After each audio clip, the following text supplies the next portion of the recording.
Hi everyone, Emma here. I'm so excited to show you this lovely pin that I'm finishing right now for Kath from England for her husband. It's meant as like a lapel pin. As you can see on the back, there's the pin. It would actually, I think, yeah, go this way.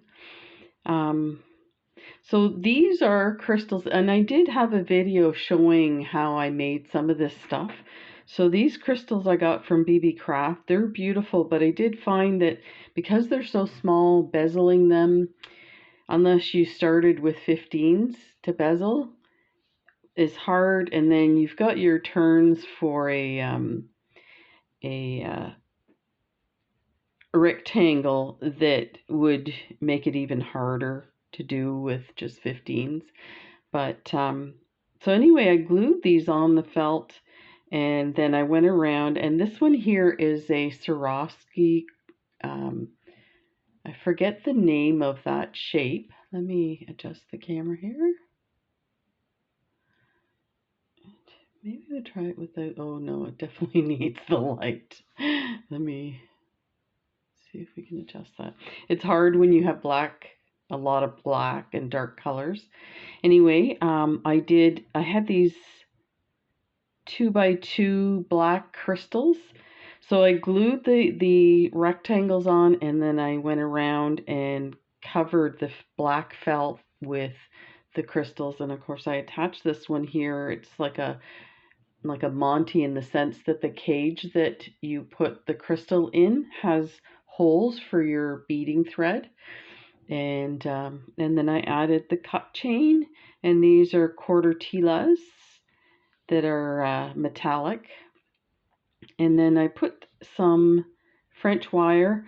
I was concerned about the French wire just because I do have gold thread to attach it, but I did find you can kind of see sometimes it gets like a bit, it's not totally straight, and I want it straight. So actually in this area here, there was some gold thread that came off, and I ended up just cutting it because there was no point to, it was just sticking out everywhere. But you can see this is loose, right? But once I get these guys finished all the way around, it should hold it in place, and I can always go back with a smaller needle and some gold thread. So I just thought I'd show you this technique for finishing off your edge of your bead embroidery. And you know what? I don't even know what this is called. But you're basically, so you can see how thick this is. I had 2 pieces of black felt. Now the felt I was using was super inexpensive, and when I used just the one layer of it, when I would go through with my needle, it was so cheap that it was thin, and you go to place a bead in a certain spot, and when you pull your thread, it moves it over because it's not holding it in place. So I actually, one of my subscribers, actually a few subscribers, mentioned about folding it and using 2 layers. So that's what I did. I used 2 layers of that, and then I also used a layer of stiffy, and then I had my faux leather. So you could see how thick it was. And the idea was to just take and put like 1 bead across here and just squeeze this tight, which would have been fine, but this French wire was getting distorted. So I actually had this in a project tray for months and months because I couldn't figure out what to do with it. And then I thought, when it was undone, before I started putting these blue crystals on,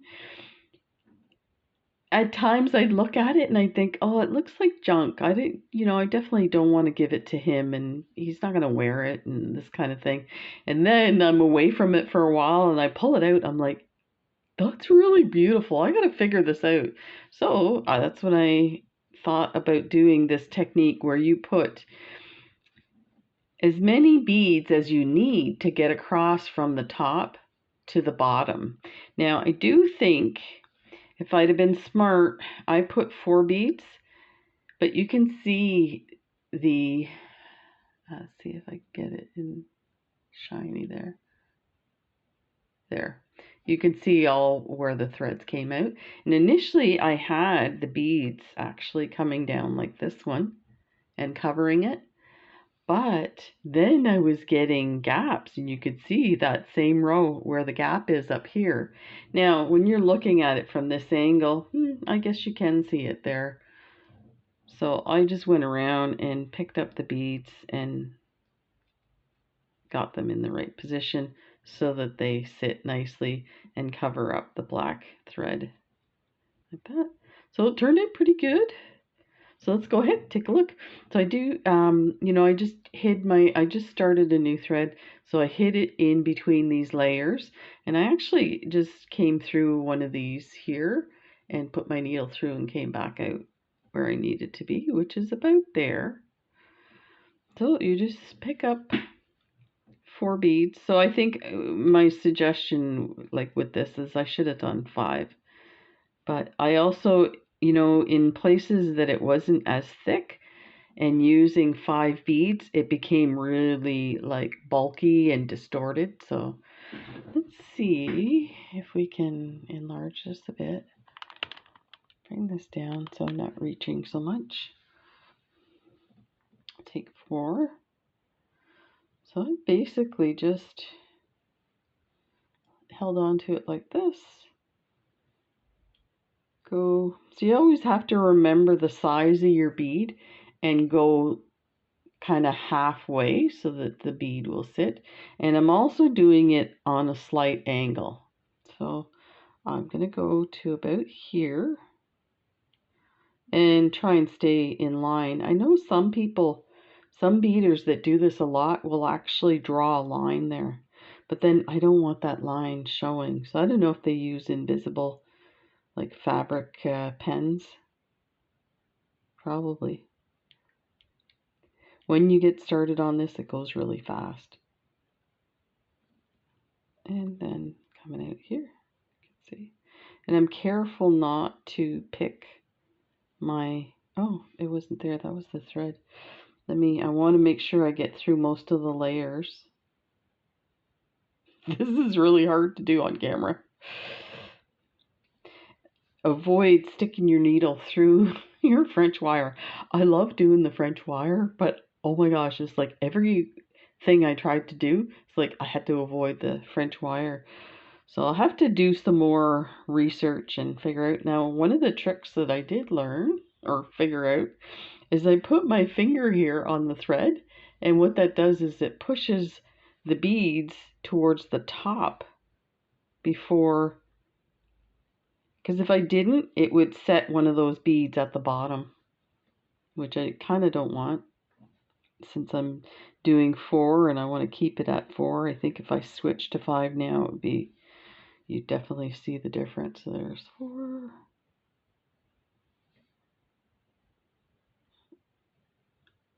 There. So it's super cool. Like that. Amazing. So I hope he's going to like it. I have to say, disclaimer here. This is for you, Ken. You don't have to wear it. Like any of my stuff, if I send you stuff, if it's not your taste,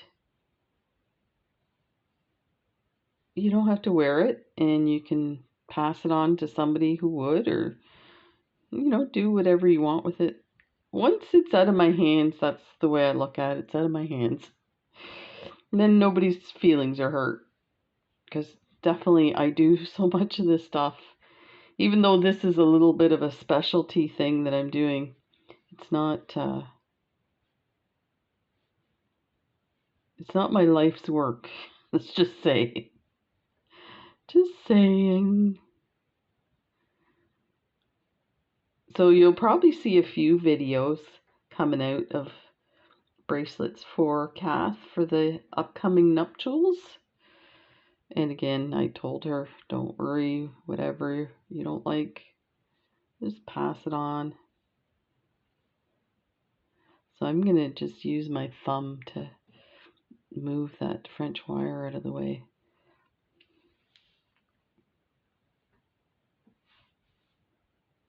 There. So I got these beads at BB Craft. I just love them. But you guys are probably going nuts with the tiny beads that I've been using. One, they're hard to see, and two, if it's not something you're into, it's probably not the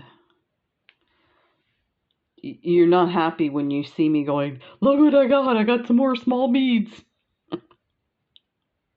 I'm gonna say that no matter what the beads are. You know that, right? My wife still goes on about, I come back from the mailbox, and if I have a box or an envelope, a large kind of bubble envelope, she's like, what, more beads? Shut up.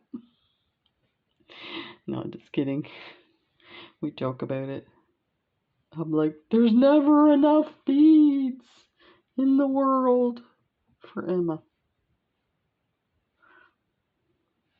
My birthday's coming up. Woohoo! Actually, by the time I show you this video, it'll probably be coming on. I am going to be 59. And I know a lot of you folks out there are older than that and going, yeah, so right now, if I don't think about it, and my sister told me not to think about it, so maybe for once in my life I'll listen to my sister's advice. She's younger than me, but she's wiser than me. I was the goofy one doing crazy stuff all the time. She was the one, I don't know if we should do that. We're going to get in trouble. Oh, I got it covered. Yeah, she's a sweetheart. I don't know where this is going to come out. I'm afraid. I can think I might have gone too far in. Oh. As long as I'm under that French wire. There's like, because I glued them too, there's probably some glue in there. There.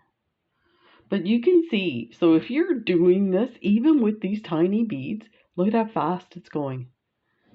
I did the other stuff in one night watching TV. So like a couple of hours, which is quite a bit for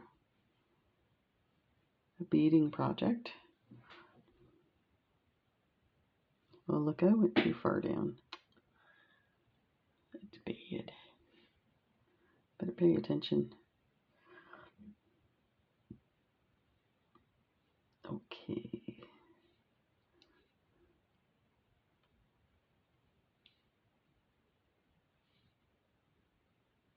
Like I said, this goes faster when you're doing it without a camera in your face.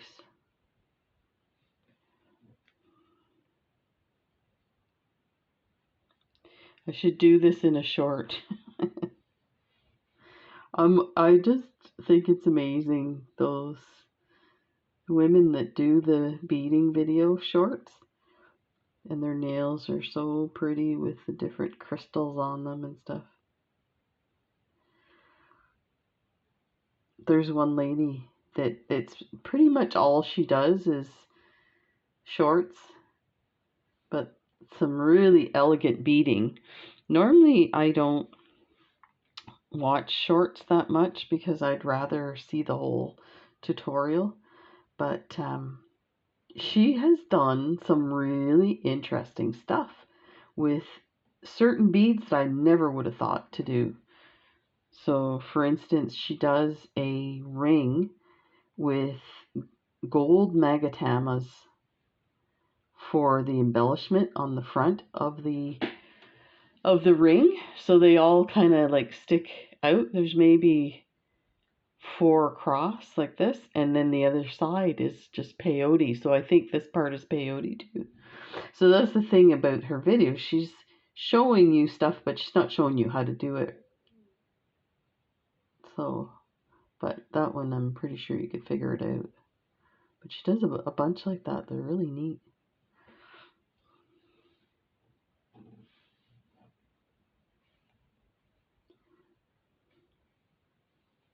Okay.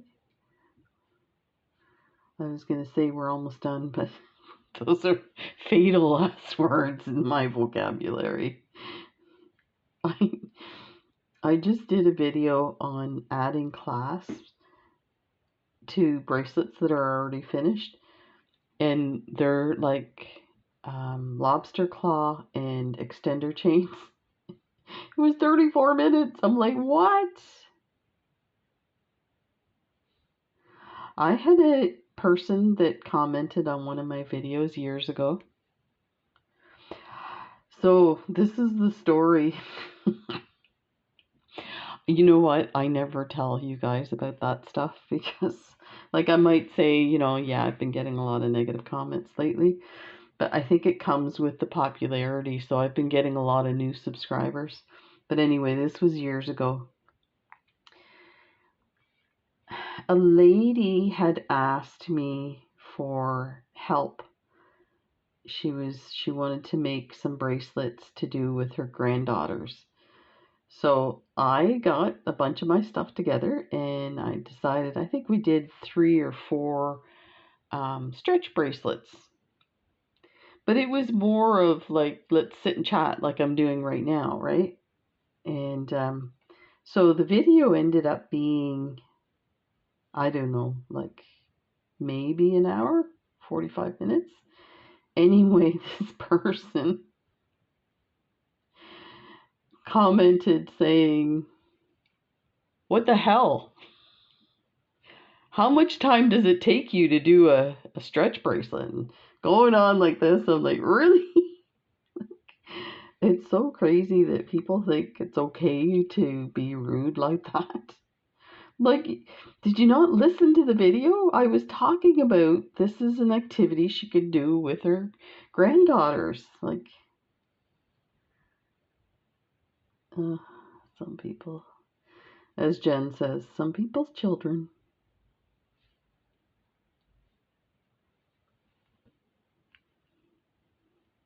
Ta-da.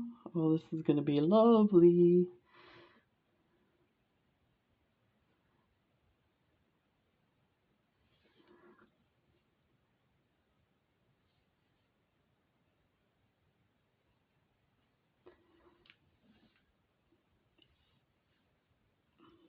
There. Oh yeah, this is mighty fancy, Emma. So yeah, I'm jumping all over the place. My birthday. I have had, in the past, I've had weird reactions to certain birthdays. So when I turned 25, I like just about had a nervous breakdown. I think, so like I said, my sister's like the responsible one. I'm the goofy one. Doing whatever I felt like doing. And so I was supposed to go to college and I got hired at a women's shelter. So I thought, oh, I don't need to go to school. I got a job, kind of like as a social worker kind of thing. Yeah, big mistake quitting school for that job. I loved it, but there was a lot of politics. So needless to say, I was asked to move on. And then it was like, oh, okay, what am I supposed to do for work? That I have no education. So I was working 3 jobs. And my one boss was calling me his girl to clients that I was supposed to set up accounts for. So that was interesting. I had a conversation with him about that. I'm like, people aren't going to take me seriously if you call me your girl, and I'm not your girl. I'm your employee who happens to be a woman. But and then another job I worked at, it was like Walmart or Zeller or Target, and I worked in the cash office, and the manager was terrible.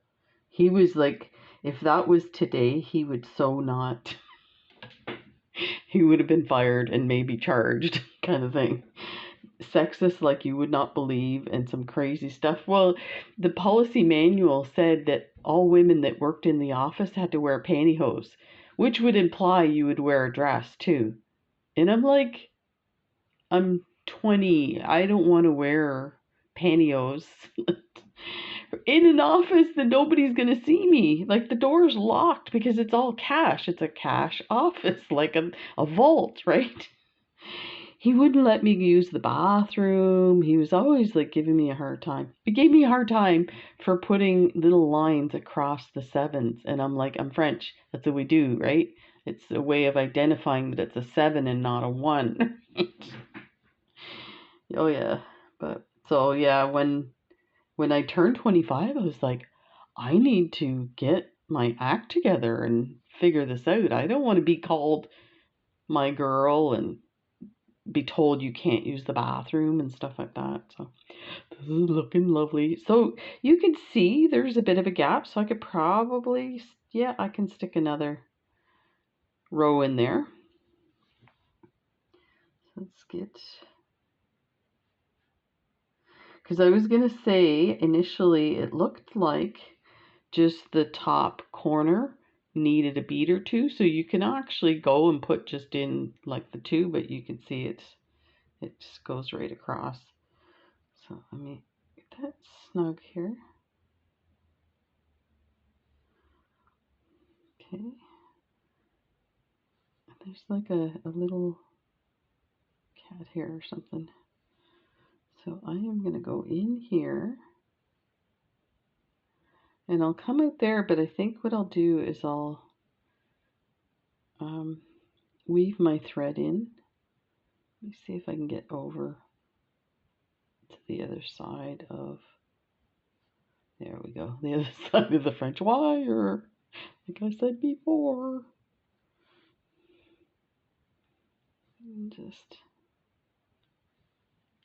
pull in there. Okay, so now I'm just gonna, oh, this is looking amazing. I wish you guys could see it. I find it really hard to show you on camera because of it's so dark, but it just looks magnificent. I initially wanted to take and put chain down here and then up through here and then up through here and then maybe having something more, but I feel like for Ken, he probably wouldn't wear this to begin with, let alone I bling it out with some chain. Maybe I should, since it's probably not going to get worn. This reminds me of like a pilot's badge, or, in the military, and that's the idea with it, only it's bling, Swarovski. Okay, get to it here. So yeah, that was 25. I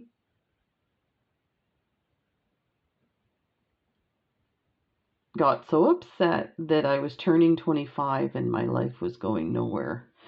So I gave my I quit all the jobs except for the one full-time job, and I told him, I'm wondering if I can put a knot in here. Probably doesn't need it. I'm going to go backwards so I'm stitching over it, kind of thing, just to lock it in place. Lock and load. Okay, and now what I'm going to do is I'm going to go in through here and come out here and cut the thread.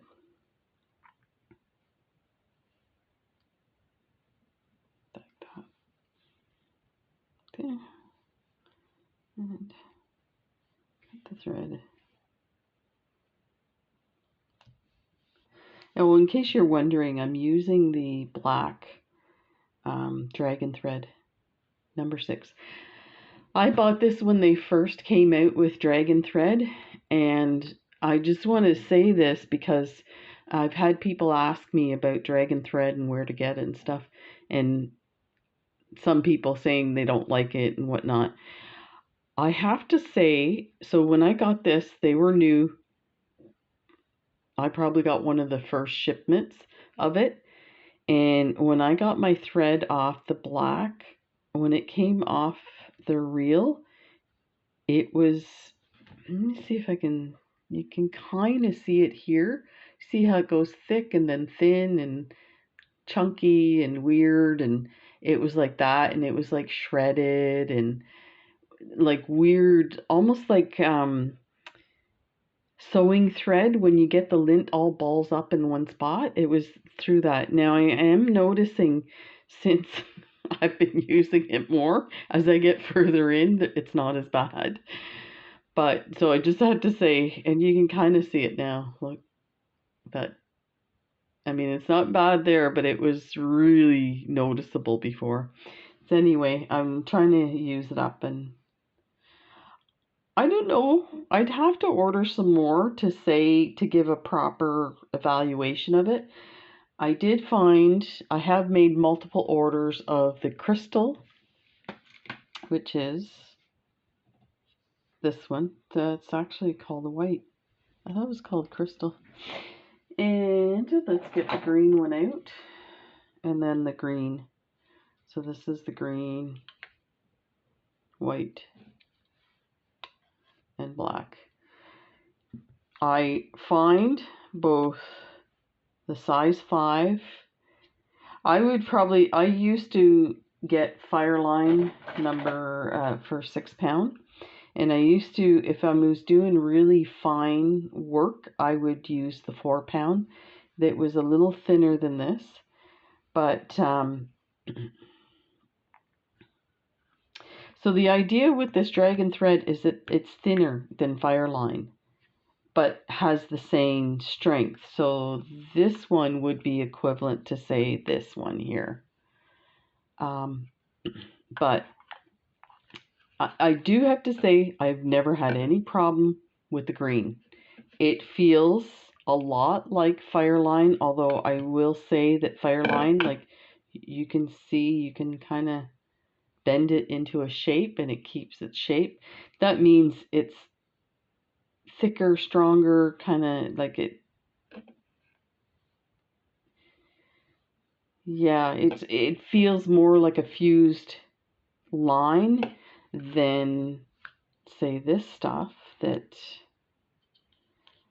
feels like a fused line. But when you start using it more and more, like say you take a full length of stuff thread and you're beading, as you're getting on in the beading, it starts to kind of come apart and shrivel. I've never had that happen with Fireline, ever. So you kind of have to decide for yourself, like do you do a lot of fine bead work and you're passing through the same holes multiple times, then this is the one for you. This, I used to get so frustrated where I couldn't finish a project because it was so thick I couldn't get through it. So that's why I had kind of moved to a £4. But here's the other thing. This here in Canada, so this one's the 300 yard, cost me the last time, which was probably before COVID, cost me $45 plus tax for one 300 yard. This one's how many? 250 meters. So there's the meters on this one. So they're about equivalent. You can see the size difference in the spools. So that's these guys. The white, definitely the 5, I wouldn't recommend at all. I have lots of it because I was using it. Then when I started using more and more, this stuff comes apart for sure. So yeah, that's where this started with the black. We'll see where that takes us. But I did, in case you're wondering, they do have 2 other colors. And I was so disappointed with both these colors. So let's start with the gold color. I was so excited. Instead of using green for my gold beadwork, which I would highly recommend using it because it totally disappears in your beadwork. Even when the thread is showing, you cannot determine where the bead is and where the thread is. It's amazing. This is their gold. I was like, oh my gosh, this is orange or yellow. It's looks yellow on camera, but it's actually orange. I was surprised that they called this and made a big deal about the gold. And I've used it and stuff, and you can see this from a mile away. And then I was all excited, yay, blue. It's gray. Let me get their gray out so you see what I'm talking about. I don't have much left of their gray, but you can kind of see. Let me take this off so you can see. If I can get that off.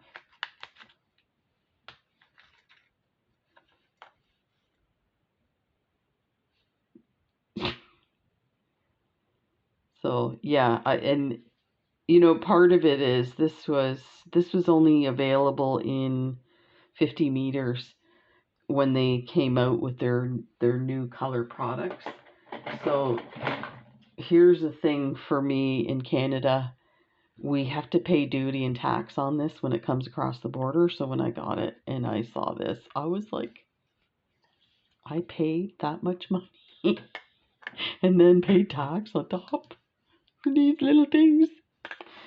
So, but you know what? That's the life of beaders. We're like always spending money on expensive beads, and then we're like, why? Why did they charge me so much? What do you mean I have to pay tax? So there you go. This is the lovely pin for Ken. So I'm getting ready to ship out a bunch of bracelets and this to them for the wedding. It's for his grandson's wedding, so it'll be nice. I also wanted to show you something else. I thought since you're here, I was doing some organizing in my office and I came across this bracelet that I made, which I love the bracelet. But do you see what I see? I was stunned. Look at this. The coating on these beads totally coming off. And I have never worn this bracelet. It's been on a bracelet bar that I buy them at Michael's. They're covered in fabric. So it's not rubbing against anything. So these are, you know what? I can't remember what they're called. They come in a tube. I bought it at Art Beads. They come in a tube. I want to say they're candy beads, but I think actually, no, I think they are 5mm cabochons to hold.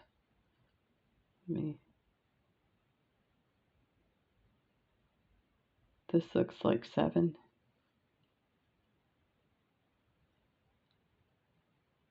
Yeah, that's 7.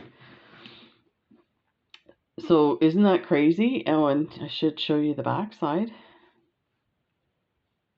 So you can see how it's like coming off.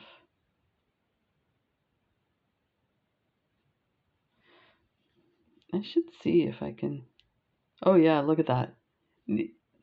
That should never happen. What the heck?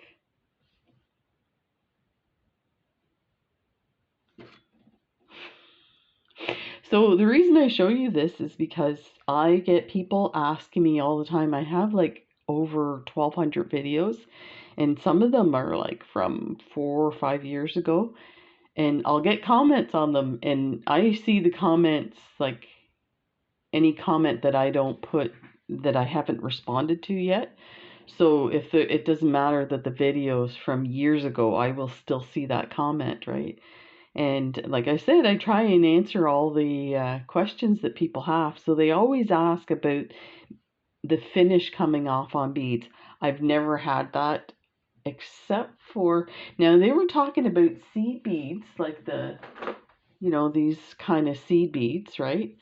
And like, I think at the time I was using galvanized seed beads in that video. So I mentioned that, it just happened that those were on sale. That's why I buy them. It's only when they're on sale I'll buy them. I don't seek out the galvanized. I've never had an issue with those. And you know what? I'm wondering if I put the other bracelet away that I didn't. Haha. So I had one bracelet that I made that was a design. It was a herringbone design where it opens up and you put a fire polished in between and then closes up and opens up.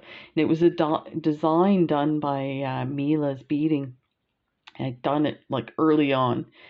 And I wore it to bed on purpose to see if it would hold up. And when I got up the next morning, and you know what? I should check if it's in here, because it's one of those bracelets. I keep coming across it and I keep thinking I'm going to throw that out. And then I'm like, no, I need to show people what happens, right? So that was the only time that I ever had seed beads actually lose their color, and it was a silver seed bead, and you could see, I had worn it through the night, you could see the underside of the bracelet. So like this section here, the seed beads were clear glass. There was no silver left one night. Now I do sweat a lot, and I have a very acidic sweat. My dad had a problem with it his whole life, where he would burn through the back of his watch. That piece that goes on the back of your watch would burn through. He'd have to go to the jeweler and get a new one put on all the time because it just wouldn't hold up. But that was the only time I ever had that happen. And then this happened. These were silver. Let me grab a silver Super Duo. This is what silver Super Duos look like. These were full Labrador Super Duos. So this one here has never been worn. I had it in a dish with a bunch of other bracelets.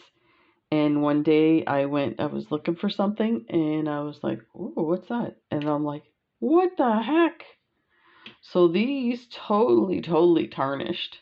I should see if I could, you know what? Maybe they're just tarnished.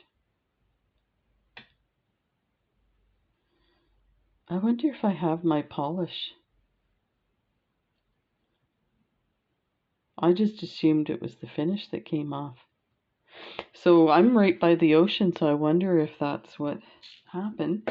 But I did, I kept these. These were the Super Duos that I got. I bought these because I liked the way they looked. They looked like they were purposely kind of grungy and not super shiny. So I don't know if you can see that. So I purposely went back to that company to buy these Super Duos. So you can see little specks of dark on these beads. So I thought, it was kind of neat, like a faded blue jean kind of thing, only with silver. But then, of course, I went and made this bracelet, and that happened. Let me see if I can see my polish.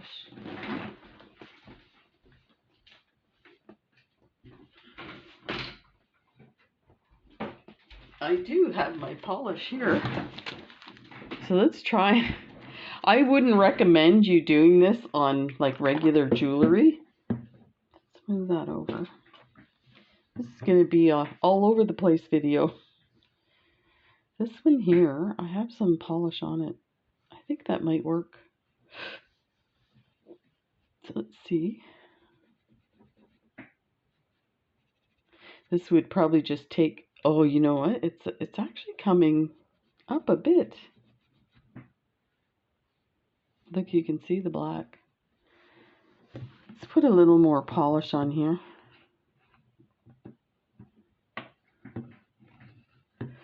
So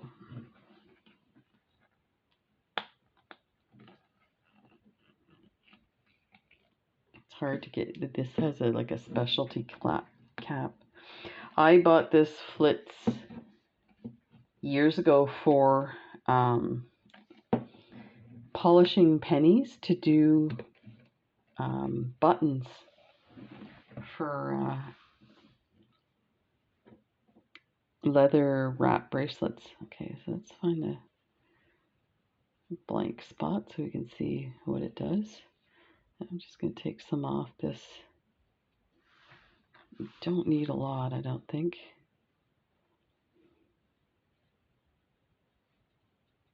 So this Flitz polish, you can put it on without buffing it and it will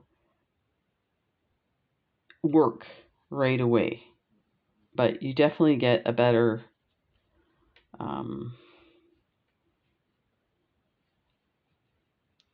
application if you can polish it.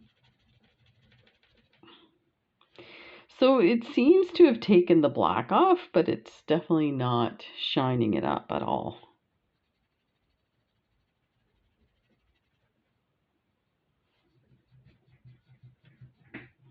Look at that. Okay, I'm going to take a clean spot and see if we can shine it up. It's getting shiny, but that's not, still not friendship.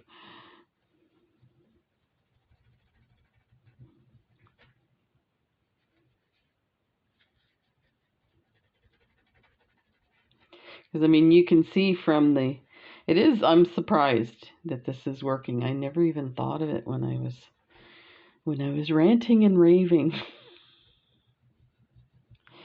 about the mess that it made. So you can see from one to the next, it's definitely better, but it's still not, like, that should not have happened. So anyway, so there's that. Let me just go back to this one here, because then I was thinking, like, I know I made a bunch of these bracelets. So I was organizing my office again, and I came across, there's this one.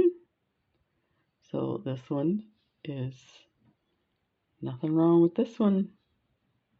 It looks pretty good to me. It's weird. This one I think is called hazelnut or something. That color. I do find with some beads, depending on the finish, as in like a different color finish, I wouldn't recommend them. So some of the super duos, the metallic super duos, besides gold and silver, and the variation on those, like the really, I've got some. Let me grab. I'll show. I've got one with a bracelet right here. So like these blue, actually these are not metallic. Let me.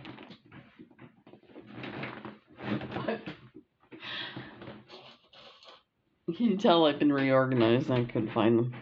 Here's one that's like these lime green metallics.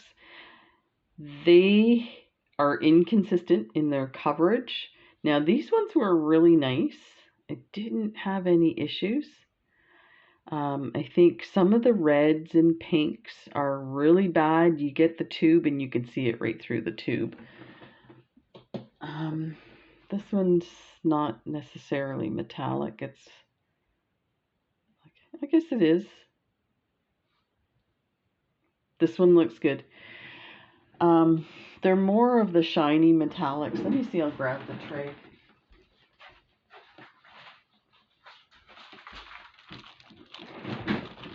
That was the whole idea of organizing, is so I can grab things quickly. So I I kind of want you to see, because if you're going to buy stuff, just let me be the, you know, the test dummy kind of thing. So these ones are not too bad. Part of the problem is because I've realized that with these beads, I don't buy those colors anymore. So I think I sent them home with my sister when she came. Had a bunch. Yeah, I don't even think I have any in here. I thought I might have had a red. It might be in a project bin. It's kind of these ones here. Now let me see what this one says. Color trends. Metallics. Saturated metallics, russet orange. Now I've never had any problem with the orange, but the red, the pink, and some of the blue is just terrible, terrible. You can see it in the tube, and it's like, why would you bother putting it on a bracelet when the colors are not that great? So here's some, again, color trends. These look really good. I'm looking like a liar now. So, okay, so never mind. Look away. Let me just show you one more here of these guys. So I knew I did a bunch of them, and this one was fine. So, like, there's no question about this. This looks brand new. I've never worn it. Like I said, I either, you know, when I make a lot of these bracelets right away, I'll leave them in a big dish on my desk, so when I use examples, I can grab it. But then after that, I take them and I put them on those bracelet bars. So I was shocked at this. So I hope that I got all of that in there. There'll be more. Take care, everybody. We'll see you in the next video. Bye.